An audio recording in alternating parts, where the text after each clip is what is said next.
నమస్కారం, welcome to I dream. నేను మీ విజిత. ప్రస్తుతం మనతో పాటు ఉన్నారు శృంగేరి శారదాపీఠం ఆస్థాన పండితులు, ప్రవచనానిధి, పౌరాణిక ప్రవర డాక్టర్ బాచంపల్లి సంతోష్ కుమార్ శాస్త్రి గురుగారు మనతో పాటు ఉన్నారు. ఇప్పుడు గురుగారితో మాట్లాడి శ్రీరామనవమి విశిష్టత గురించి తెలుసుకుందాం. నమస్కారం గురుగారు. నమస్తేనమ్మా. గురుగారు, శ్రీరామనవమి రాబోతోంది. శ్రీరామనవమి అనగానే అసలు రామనామం వినగానే ఒళ్ళంతా పులకించిపోతుంది ప్రతి ఒక్కరిలో కూడా. ఎందుకని గురుగారు ఆ రామనామంలో అంత వైబ్రేషన్స్ ఎందుకున్నాయి గురుగారు? అసలు భారతదేశానికి ఆత్మ రామచంద్రమూర్తి. ఈ దేశ సంస్కృతి, ఈ దేశ పునాది రామావతారం మీదనే ఆధారపడి ఉంది. రాముడు ఇప్పటివాడు కాదు. మనకు పురాణ శాస్త్రీయమైన ఆధారాల ప్రకారం చూస్తే కృష్ణుడు చాలా దగ్గరివాడు. సరిగ్గా 5125 సంవత్సరాల క్రితం కృష్ణావతారం వచ్చింది. ఎందుకంటే కృష్ణుడు ఏ రోజైతే తన అవతారాన్ని చాలించాడో ఆ రోజు కలియుగం ప్రారంభం. కాబట్టి ఇప్పుడు కృష్ణుడు మనకు చాలా దగ్గరివాడు. రాముడు అలా కాదు, రాముడు చాలా దూరం. ఎందుకంటే మనకు రామాయణ కాలం ప్రకారం కనుక చూసుకున్నట్లయితే 24వ మహాయుగం. ఇప్పుడు ఏ యుగం జరుగుతుందో తెలుసా నీకు? తెలియదు గురుగారు. ఏ మహాయుగం? 28వ మహాయుగం. 28వ మహాయుగం కంటే ముందు 24వ మహాయుగం. అంటే 27, 26, 25 3 మహాయుగాల కింద 24వ మహాయుగంలో, త్రేతాయుగంలో, చైత్రమాసంలో, శుక్లపక్షంలో, విలంబినామ సంవత్సర చైత్రశుద్ధ నవమి రామచంద్రమూర్తి అవతరించాడు. అంటే లెక్కల ప్రకారం చూస్తే కాలమాధవీయ మొదలైన జ్యోతిషాస్త్ర గ్రంథాల ప్రకారం కనుక చూస్తే 1,80,36,000 చిల్లర సంవత్సరాల క్రితం వచ్చాడు రామచంద్రమూర్తి. అంటే ఎంత ప్రాచీనమైనటువంటి స్వరూపం. కానీ ఈ రోజుకు ఇప్పుడు నన్ను ప్రశ్న వేస్తున్నావు అంటే నువ్వు ఈ రోజుకు రామావతారము, రామ సంస్కృతి, అందులో ఈ సంవత్సరం మరచిపోని సంవత్సరం, మరపు రాని సంవత్సరం. నీకైనా, నాకైనా, టీవీ చూస్తున్న మన ఐ డ్రీమ్ ప్రేక్షకులకైనా అందరికీ జీవితంలో గుర్తుండిపోవాల్సిన సంవత్సరం. ఎందుకంటే మన తరం రాముడిని అయోధ్యలో ప్రత్యక్షంగా చూస్తోంది. అవును గురుగారు. ఇది మనం చాలా గొప్ప అదృష్టవంతులం. మనకంటే ముందు తరం వాళ్ళు, మన తర్వాతి తరం కూడా ఈ భాగ్యం లేదు. కానీ మనం చాలా అదృష్టవంతులం. ఎందుకంటే నేను మొన్ననే రాముడికి దర్శనం చేసుకుని వచ్చా అయోధ్య వెళ్ళి. అయోధ్య వెళ్ళి రామ దర్శనం చేసుకున్న తర్వాత ఆ క్షణకాలం లోపల అడుగుపెట్టి రామచంద్రమూర్తిని చూసినప్పుడు నవనీత కోమల శ్యామల మధుర మంజుల సుందర వదనారవింద సౌందర్య దివ్య ఆకార స్ఫూర్తిమంతమైనటువంటి నవకోటి లావణ్య ప్రభా మండిత ఆ బాల శ్రీరామచంద్ర దివ్య ఆనంద స్వరూపాన్ని ఒక క్షణకాలం నేను చూడగానే నా కండ్ల నుండి అప్రయత్నంగా ఆనంద భాష్పాలు రావటమే కాదు, ఆ క్షణంలో నాకు అనిపించిన భావం ఏమిటి అంటే, రామా ఇక ఇప్పుడు చచ్చిపోయినా పర్వాలే. ఎందుకంటే నిన్ను చూడకుండా, అయోధ్యలో నీ స్వరూపాన్ని చూడకుండా, నీ ఆలయాన్ని చూడకుండా ఇన్ని రోజులు ఎప్పుడు పోతానో భయం ఉండేది. ఇప్పుడు పోయినా నాకు చిక్కులేదు. ఎందుకంటే అయోధ్యలో నా రాముణ్ణి చూశాను. అందుకే కదమ్మా సాధారణంగా ఏ దేవాలయంలోనైనా గుడి ప్రతిష్ఠ చేసేటప్పుడు ఆ దేవుడి పేరుతో ప్రతిష్ఠ అని చెప్తారు. కానీ మీరు అయోధ్యలో ఏం పేరు పెట్టారు? శ్రీరామ ప్రాణ ప్రతిష్ఠ అని పేరు.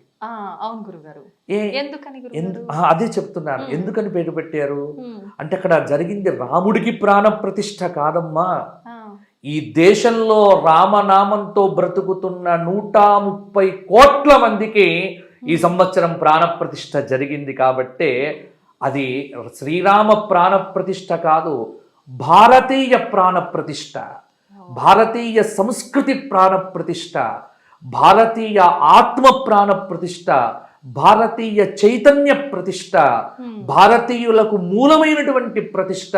కాబట్టి మీరు అయోధ్యలో రాముడి యొక్క విగ్రహాన్ని మాత్రం చూడకండి, అది మన ఉనికి, మన ప్రాణం, మన జీవం, మన సంస్కృతి, మనకు సర్వము రాముడేనమ్మా.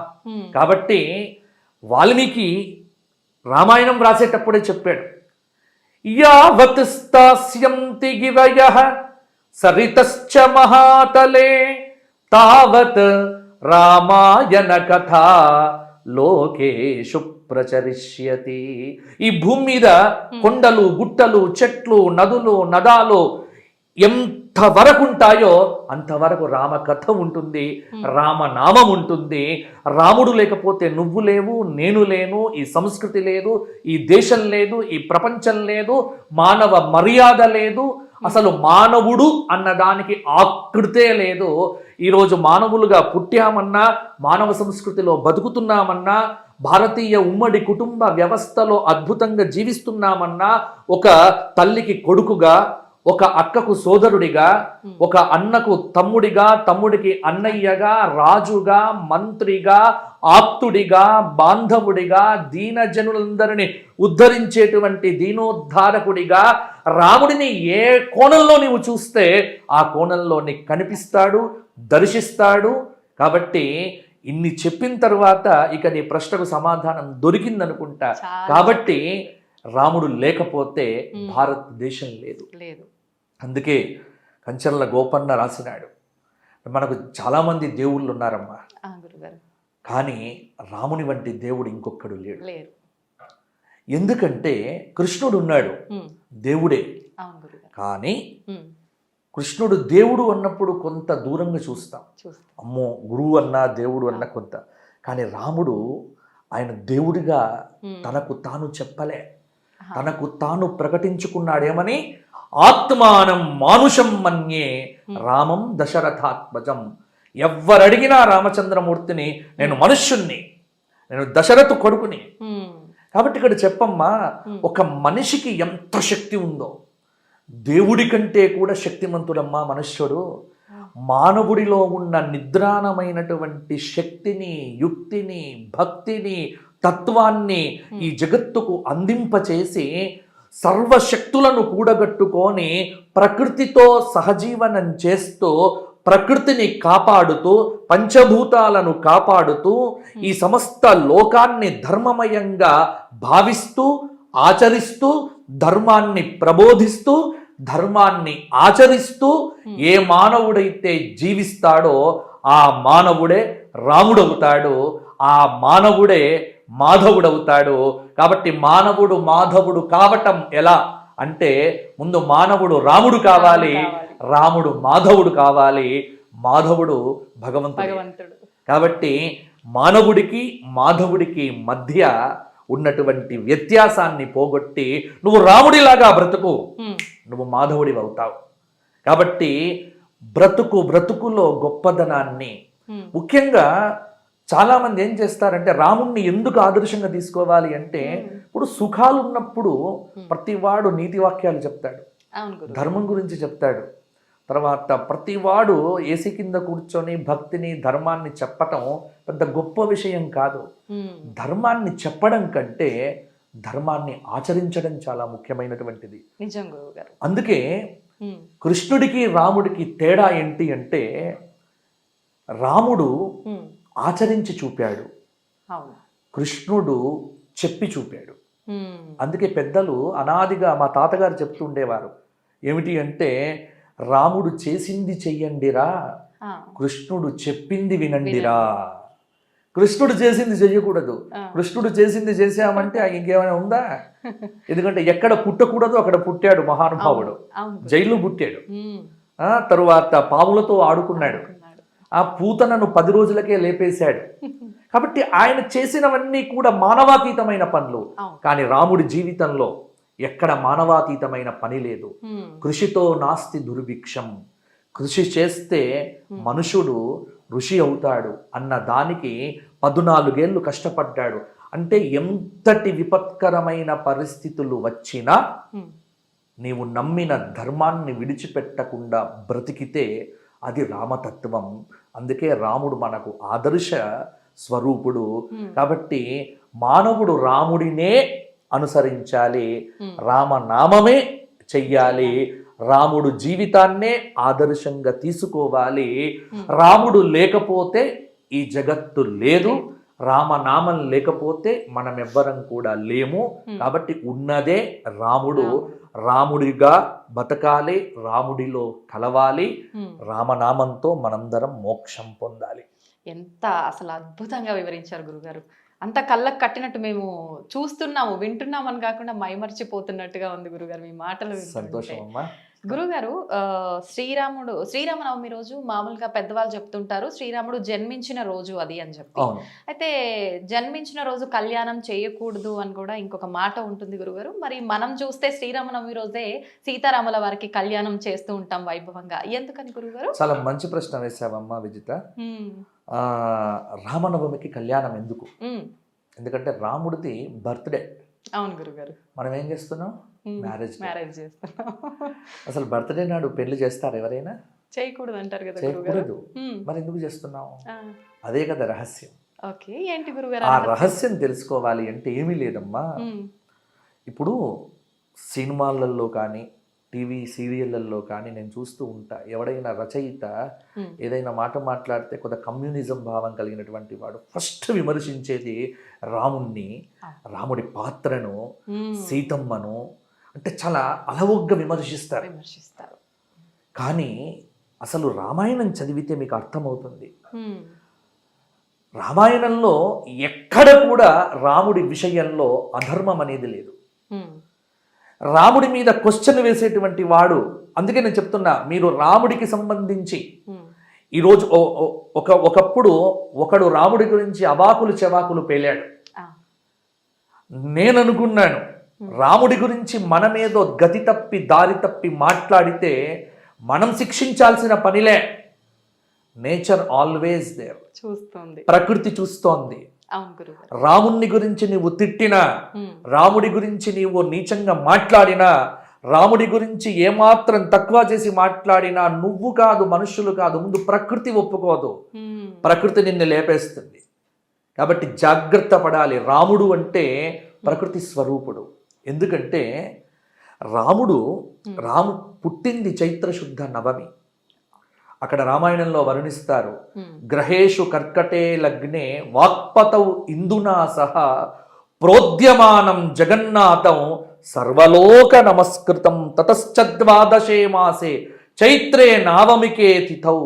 చైత్రమాసంలో శుక్లపక్షంలో నవమి తిథి రోజున మధ్యాహ్న సమయంలో కర్కాటక లగ్నంలో వాక్పతి బృహస్పతి చంద్రుడితో కలిసి కేంద్రంలో ఉండగా, అద్భుతమైనటువంటి సమయంలో 5 గ్రహములు ఉచ్చలో ఉండగా, అఖిలాండకోటి బ్రహ్మాండ నాయకుడు, ఆదిమధ్యంత రహితుడు, అప్రమేయ అనంత కళ్యాణ గుణ సంపన్నుడైన ఆ పరంధాముడు పరమేశ్వరుడు ఆ దశరథ నందనుడిగా కౌసల్యాదేవి యొక్క గర్భమునందు దేవగరుడ గంధర్వ కిన్నర కింపురుషాది మాననీయ మహత్తర మహర్షులు వశిష్ఠ వామదేవ జాబాలి కాత్యాయన మార్కండేయ సనక సనందన సనత్కుమార సనత్సుజాతాది దేవర్షులు బ్రహ్మర్షులు ఆ పరంధాముడి యొక్క వైభవాన్ని కీర్తిస్తూ సేవిస్తూ అర్చిస్తూ ధ్యానిస్తూ తమ హృదయ పుండరీకములయందో భావన చేస్తూ ఉండగా, ఆ పరంధాముడు పరమేశ్వరుడు నిర్గుణ నిర్వికార పరబ్రహ్మ సగుణ సాకార సుందర స్వరూపంతో ఈ లోకములన్నింటినీ పరమపావనం చెయ్యటానికి చైత్రశుద్ధ నవమి రోజు పునర్వసు నక్షత్రంలో మధ్యాహ్నం నాడు అవతరించాడు. అయితే రాముడు పుట్టింది రామనవమి. కానీ రాముడికి అనాదిగా ఇక్కడ కళ్యాణం చేస్తూ వస్తున్నాం. రాముడు పుట్టింది ఉత్తర భారతదేశంలో, కానీ ఉత్తర భారతం కంటే రాముడిని ప్రేమించేవారు దక్షిణ భారతంలో ఎక్కువ. అవును గురువు గారు, చాలా మంది ఇష్టపడతారు. పేర్లు కూడా ఇక్కడే పెడతారు, సీతారామయ్య, దశరథ రామయ్య, సీతాపతి, ఇంట్లో మనిషిని. కాబట్టి రామగీత, ఈ పేర్లన్నీ కూడా మీకు తెలుగునాట ఎక్కువ వినిపిస్తాయి తప్ప ఉత్తర భారతదేశం కంటే రాముడికి సంబంధించిన ఆరాధన, అర్చన, ఉపాసన, పూజ, కళ్యాణాలు ఇవన్నీ కూడా దక్షిణ భారతంలో ఎక్కువ. ఎందుకో తెలుసా? రాముడి మొత్తం జీవితంలో ఆయన మొత్తం పరిపాలన చేసింది వాల్మీకి రామాయణం ప్రకారం దశవర్ష సహస్రాన్ని దశవర్ష శతాని చ రామో రాజ్యముపాసిత్వ బ్రహ్మలోకం ప్రయాసది. 11,000 సంవత్సరాలు. 11,000 సంవత్సరాల లార్జ్ పీరియడ్లో ఆయన 14 సంవత్సరాలే ప్రధానంగా మనం కథగా చెప్పుకుంటాం. ఆ 14 సంవత్సరాలు తిరిగింది మన సౌత్ ఇండియాలో. ఎందుకంటే అయోధ్యను వదిలిపెట్టి అరణ్యానికి వచ్చాడు కదా. దండకారణ్యం అంటే మనదేనమ్మా. మహారాష్ట్ర నుంచి ప్రారంభమై మహారాష్ట్ర, ఛత్తీస్గఢ్, భద్రాచలం. అందుకే సీతమ్మ వారిని అపహరించిన తర్వాత గోదావరి నది ప్రవహిస్తూ ఉంటే గోదావరిని అడుగుతాడు, వందే గోదావరి నది, అమ్మా గోదావరి నీవేమైనా నా భార్యను చూచావా అని. కాబట్టి రాముడు తిరిగిన ప్రదేశం, రాముడు నడయాడిన భూమి, రాముడు స్నానం చేసిన నది గోదావరి నది. అందుకే భద్రాచలం అంటే మనకు ప్రాణం. భద్రాచలంలో చూపిస్తూ ఉంటారు రామయ్య తిరిగాడు అని. మీరు మంత్రాలయంలో స్వామివారి యొక్క బృందావనం చూస్తారు, రాఘవేంద్ర స్వామి వారిది. రాఘవేంద్ర స్వామి వారి యొక్క బృందావనం పైన ఉన్న శిల ఉంది కదమ్మా, అది ఎక్కడదో తెలుసా? ఆయన సమాధి కావడం కంటే ముందు చెప్పారు, పలానా ఆధోని కొండలో ఉత్తరం వైపు మీరు నడుచుకుంటూ వెళ్తూ ఉంటే ఒక పెద్ద శిల ఉంటుంది, అది తెచ్చి పెట్టండి అని.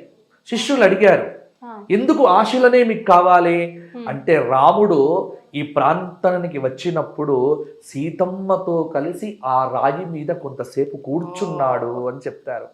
ఇది రాఘవేంద్ర స్వామి వారు మహానుభావులు కాబట్టి, ఆయన దివ్యస్వరూపులు కాబట్టి చెప్పగలిగారు. కాబట్టి రాముడు కూర్చున్న శిల ఇప్పుడు మీరు మంత్రాలయంలో బృందావనంలో చూస్తున్నది. కాబట్టి రాముడు ఇక్కడ తిరిగాడు. కాబట్టి రాముడు అంటే మనకు ప్రాణం. ఇక్కడ కళ్యాణం ఎందుకు చేస్తాము అంటే అసలైన విషయంకి వస్తున్నా నేను. కళ్యాణం చేయడంలో తాత్పర్యం ఏమిటి అంటే, రాముడు సీతమ్మను విడిచిపెట్టాడు, విమర్శలు ఇవే కదమ్మా.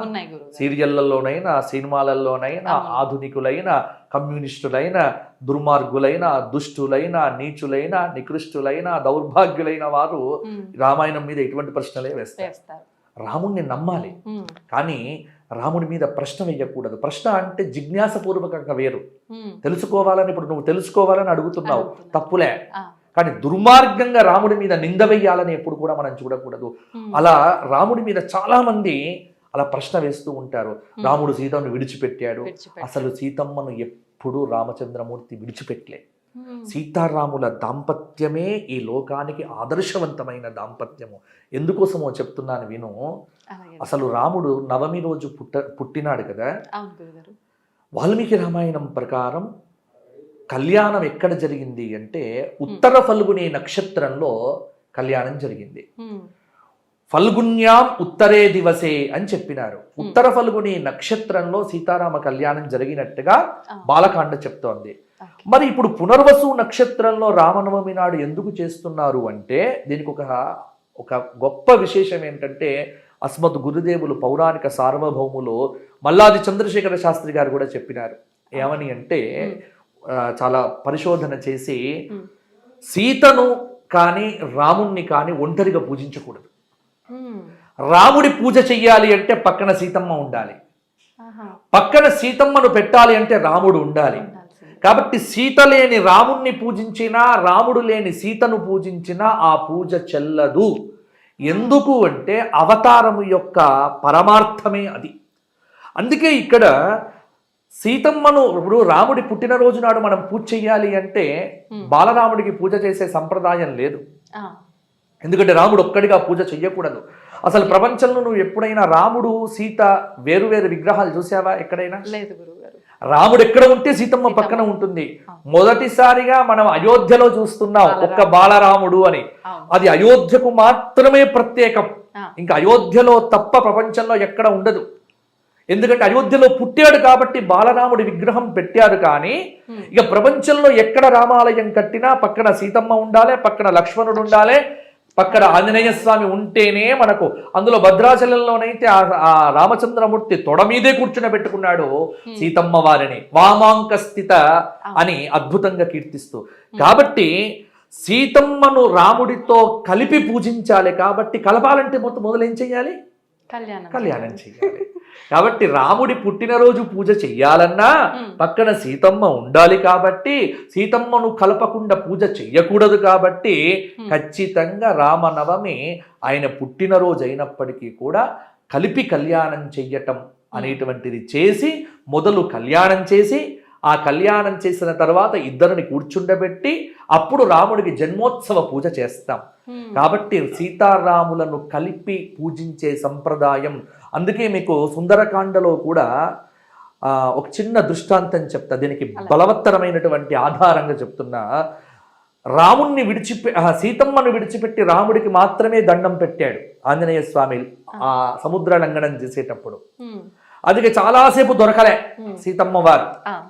చాలా వెతికి వెతికి వెతికి ఆయన ఇంకా అప్పుడు ఆయనకు బుద్ధిమంతుడు కదా హనుమంతుడు, అప్పుడు ఆయనకు ఆలోచన కలిగింది. వెంటనే అనుకున్నట్ట, అమ్మో సీతమ్మను లేకుండా రాముడికి మాత్రమే నమస్కారం చేశా అని గ్రహించిన హనుమంతుడు నమోస్తు రామాయ సలక్ష్మణాయ దేవ్యై చ తస్యై జనకాత్మజాయై నమోస్తు రుద్రేంద్ర యమానిలేభ్యః నమోస్తు చంద్రార్కమరుద్గణేభ్యః.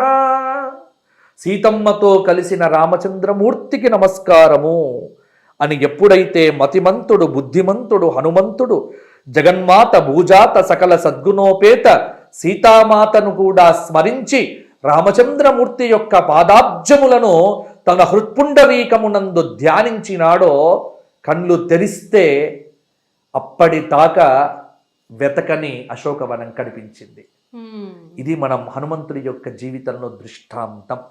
కాబట్టి సీతారాములను కలిపి పూజించాలి.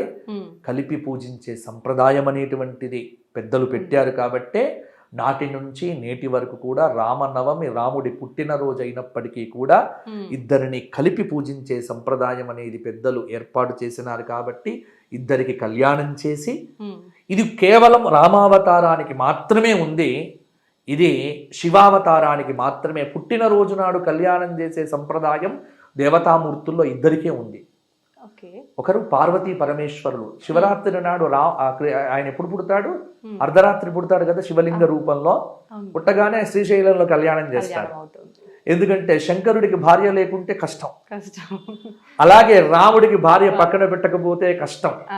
కృష్ణుడికి ఈ నియమాలు ఇవేవీ లేవు. ఆయనకు ఏ భార్యను పెట్టాలో మనకు కష్టం. కాబట్టి కృష్ణుడికి పక్కన సత్యభామను పెట్టాలా, జాంబవతిని పెట్టాలా, రుక్మిణిని పెట్టాలా, మనకు డౌట్లు వస్తాయి. అందుకే ఆయన పక్కన ఎవరిని పెట్టకుండా మురళీకృష్ణుడిగా, గోపాలకృష్ణుడిగా, గోవర్ధనధారిగా ఒక్కరిని పెట్టి పూజిస్తాం. కానీ రాముణ్ణి ఒక్కరిని పెట్టి పూజించే సంప్రదాయము లేదు, ఆరాధన లేదు. ఇది రామావతారానికి కృష్ణావతారానికి. అందుకే కృష్ణాష్టమి నాడు ఆయనకు జన్మోత్సవం చేస్తాం. కృష్ణాష్టమి రోజున వెన్న తినిపిస్తాం, కానీ కళ్యాణాలు లేవు. నరసింహ జయంతి రోజున నరసింహస్వామి వారికి జన్మోత్సవం చేస్తాం, కళ్యాణం లేదు. కళ్యాణం పుట్టినరోజు నాడు కళ్యాణం చేసే సంప్రదాయం దేవతల్లో ఇద్దరికే ఉంది. ఒకరు పార్వతీ పరమేశ్వరులు శివరాత్రి రోజున చేస్తాం, కాళహస్తిలో చేస్తారు, శ్రీశైలంలో చేస్తారు, ప్రతి చోట కళ్యాణాలు జరుగుతాయి శివరాత్రి అర్ధరాత్రి సమయం తర్వాత.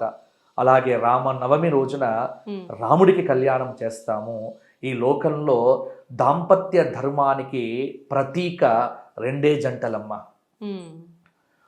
పెద్దవారైతే షష్ఠి పూర్తి చేసుకుంటే ఏమంటారు వాళ్ళను? మనం పార్వతీ పరమేశ్వరులాగా ఉన్నారు అంటాం.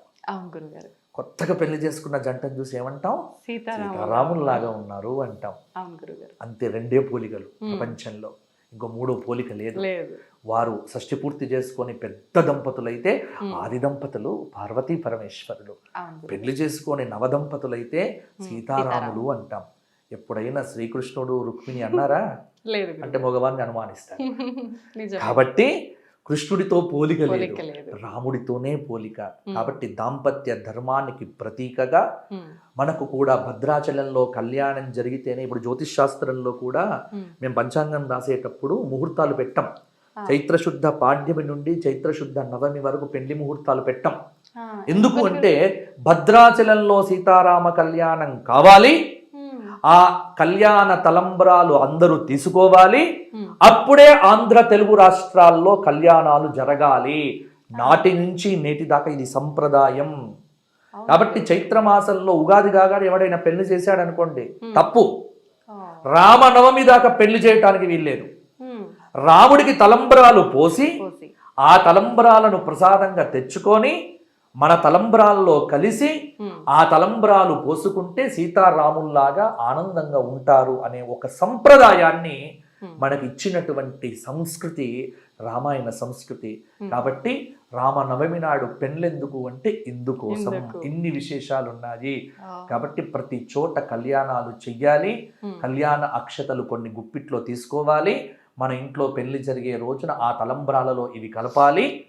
అప్పుడు కళ్యాణం జరిగితే వారు బాగుంటారు.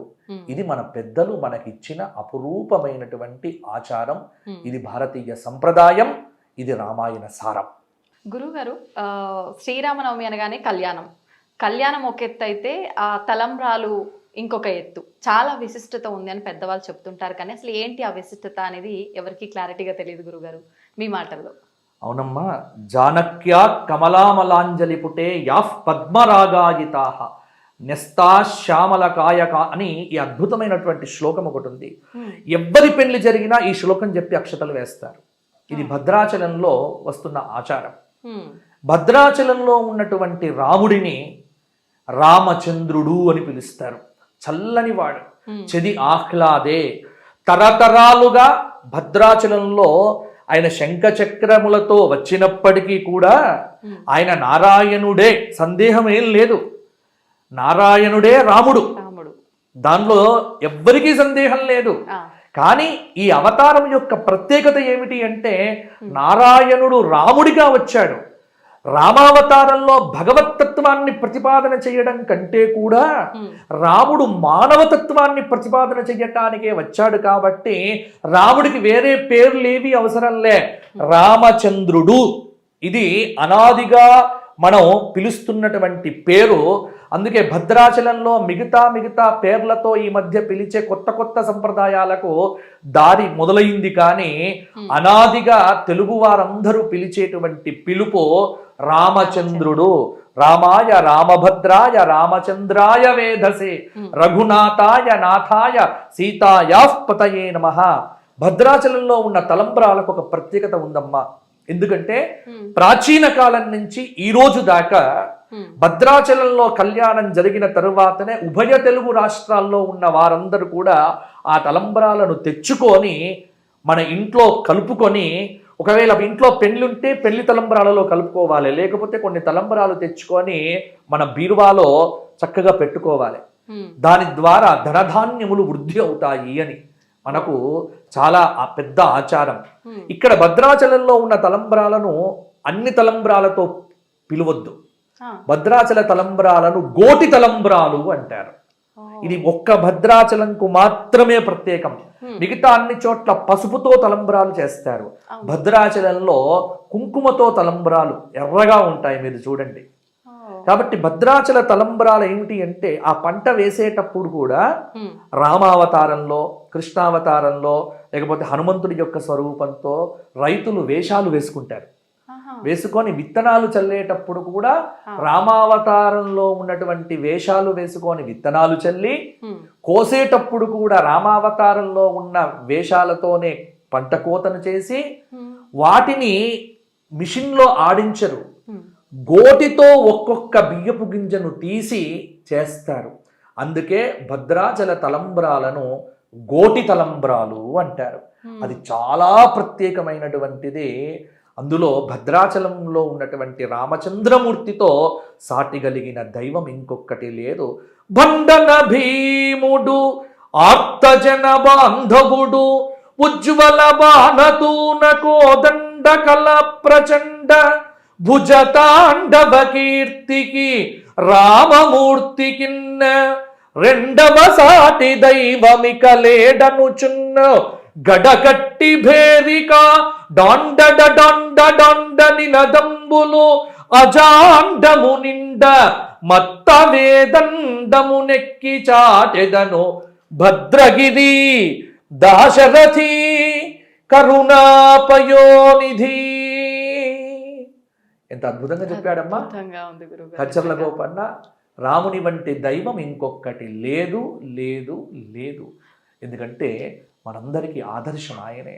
కాబట్టి ఈ కళ్యాణానికి రాముడి తలంబరాలు తెచ్చుకోండి. మీ వీధుల్లో జరిగిన, మీ గుళ్ళల్లో జరిగిన, మీ ప్రాంతంలో జరిగిన భద్రాచల కళ్యాణంగానే భావన చేస్తూ ఆ తలంబరాలను తెచ్చుకొని మీ శిరస్సు మీద వేసుకొని, కొన్ని తలంబరాలు మీ ఇంట్లో పెట్టుకొని, ఏదైనా ముఖ్యమైన పనుల మీద బయటికి వెళ్ళినప్పుడు ఆ 2 గింజలు తీసి శిరస్సు మీద పెట్టుకొని రామనామ స్మరణ చేసి బయటికి వెళ్తే రామజయం, శ్రీరామ కార్య జయం కలుగుతుంది.